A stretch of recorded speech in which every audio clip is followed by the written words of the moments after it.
Me siin Jaanusega juba hakkasime rääkima omavahel ja jõudsime selleni, et Eesti rahvuslik ärkamisaeg koos postipapa Janseni tegevusega sai sellise väga varase otsustava süsti siis, kui A. Le Coq jõudis õlle tootmisega Tartusse.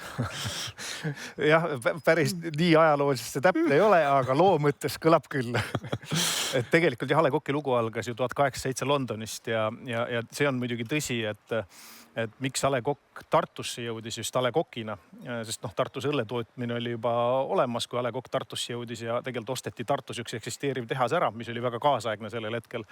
Aga tõepoolest siis A. Le Coq Londonist viis kaupa laevadega.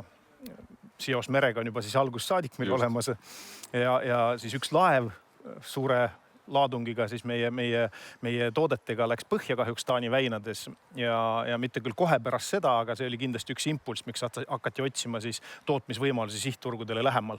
Nii et A. Le Coqi sünnist saadik on tegelikult A. Le Coq olnud seotud merega, mitte küll siis Eestis veel kohe, aga Inglismaal Londonis, aga see seos on meil väga tugev merega olnud siis algusest saadik. Ja nüüd ma saan lõpuks aru, miks selline Tartu firma nagu A. Le Coq siis on otsustanud purjetamist toetada. Jah, keset maad, keset Eestisse. Aga tegelikult, kuidas A. Le Coq purjetamise juurde üldse jõudis? No, me oleme purjetamist toetanud nüüd kaasaegsemal ajal siis 16 aastat, kui ma õieti mäletan Muhu väina, me oleme siis olnud Muhu väina peatoetajateks, üheks peatoetajaks ja miks see purjetamine kui selline meile sobib, sest me tegelikult ju toetame väga palju erinevaid valdkondi siis ja ütleme üks üldine selline nimetus meie toetuste juures on alati see, et me tahaksime natukene elu paremaks teha, me tahaks toetada aktiivset eluviisi, seda, kus toimub areng, kus toimub ka teamwork ja purjetamine on selles mõttes meie jaoks ideaalne. Meie strateegia põhialustes, meie väärtused on näiteks respekt või lugupidamine, on positiivsus, on, kuidas seda eesti keelde panna, agility, agiilsus, paindlikkus, kiirus ja ka kohalikkus. Ja tegelikult kõik need meie põhiväärtused on minu arust ideaalselt purjetamises olemas ju. Kui me räägime lokaalsusest, et kuidas see lokaalne on, kõik käivad eri maailma kohtades purjetamas, aga kui sa kohaliku olusid ei tunne, siis tulemused ei pruugi olla kõige paremad või isegi võivad olla kurvad. Ehk et see sama lokaalsus on hästi oluline, et tunda neid kohaliku olusid, paremini aru sellest saada.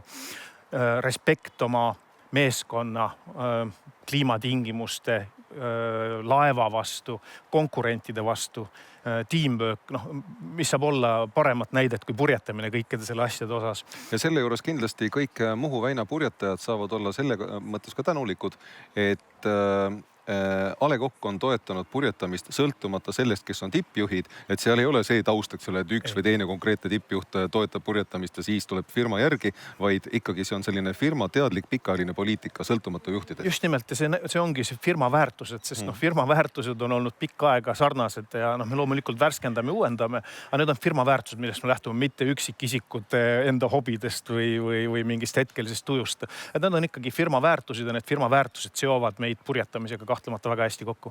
Ja kas siis sellisel kombel purjetamise toetamine aitab A. Le Coqile võimaluse näha neid väärtusi peegeldumas rohkem ühiskonnas vastu? Jah, väga filosoofiline küsimus ja sellele on muidugi väga raske vastata niimoodi, et lihtne vastus oleks jah muidugi, aga kindlasti ütleme see asja sees olemine, kuulda neid lugusid ja kogemusi ja see ka meie tiimina ja meie tiimi, kui ta näeb, kuidas need purjetamistiimid omavahel toimivad ja muidugi see annab meile väärtuste asja, aga see annab meile ka inimlikke kogemusi, inimlikke ägedaid tundeid, mida oma töös paremini siis kasutada ja mis võimaldavad meil jällegi edaspidi aktiivsemalt ja rõõmsamalt oma asja ajada. Aga kui meid vaatab mõni inimene, kes korraldab mingi konkreetset sündmust või ka korraldab spordiala ja tahaks toetust tulla küsima, siis millega ta peaks arvestama? Kuidas saada A. Le Coqi endale sponsoriks? Kõigepealt peab arvestama muidugi sellega, et me täna juba toetame väga palju valdkondi või mitte valdkondi nii palju, kui üritusi väga palju. Meil on täna sadu toetusprojekte, aga valdkondadest me eelistame enne kõike sellised meeskonnaalasid, nagu ma ütlesin, kus on selline meeskond mängus, on see siis jalgpall või on see siis purjetamine. Me toetame ka võistlussarju, me toetame ka liigasid ja toetame ka mõningaid spetsiifilisemaid üritusi. Aga ma arvan, et kõige tähtsam, millega peaks arvestama, on siis jah see, et see üritus peaks kuidagi meie väärtustega nagu haakuma. Et noh, see peaks olema kuidagi siis nagu A. Le Coqile sobiv omadus. Mitte lihtsalt see, et ma tahaks midagi teha, andke mulle nänni või andke mulle mingit jooki, vaid see peaks olema selline asi, mille puhul ka meie saaks olla uhked ja me ütleme, et me toetame seda üritust. Aga siin ongi konkreetne hea küsida vastu, eks ole, et mida peaksid siis korraldajad A. Le Coqile vastu andma lisaks sellele suhtumisele, et teatud mõtteviisist on see üritus kantud? No ma ühe asja juba ütlesin ära tegelikult, sest kõige halvem asi, mis võib juhtuda, on see, kui me seome ennast üritusega, mille üle me pärast häbi tunneme. Ehk et kindlasti peaks korraldajad olema professionaalid või siis olema võimelised tegema heal tasemel seda üritust siis vastavalt, mis see siis on, et me saaksime, nagu ma ütlesin, pärast uhked olla selle üle, mitte ainult meie, vaid ka need inimesed, kes osalevad, sest me kindlasti me ei taha oma nime siduda üritusega, millest kõigil pärast mingi paha maine või maik suhu nagu jääb. Ja järgmine asi on siis jah see, et see peaks siis olema kuidagi seotud kas aktiivsusega, elu paremaks tegemisega, meeskonnatööga, ütleme, need samad väärtused, mis ma enne ütlesin. Milline on sinu enda seos purjetamisega?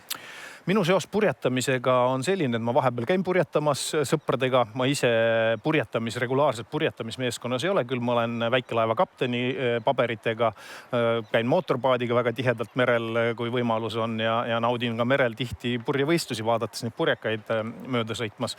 Nii et ma olen merega üsna tihedalt seotud, purjetamisega natukene vähem, aga kindlasti ma isegi peas mõtlen üsna tihti sellele, et millal mul on piisavalt aega, et nüüd rohkem purjetamisele keskenduda ka endal.